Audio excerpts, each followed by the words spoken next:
Hello everyone, in this video I'm going to show you how to make your laptop to the factory settings. So for this you have to click on the start button, then you have to search for the settings option from here. After that you have to wait a couple of seconds, then you have to click on the system, then you have to scroll down, then you have to choose on the recovery option from here. And here you will get the option of the reset this PC. You have to simply click on reset PC.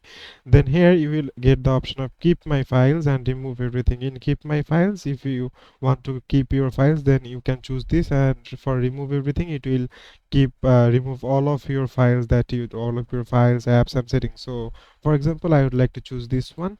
Then after that you have to wait couple of seconds option from here. Then here you have to choose the how you would like to reinstall the window. Here you can choose the cloud download or the local reinstall. So if for me I would like to go for the cloud download, then you have to click on cloud download. Then if you're happy with all of those options, then you can simply click on next and it will simply reset your PC.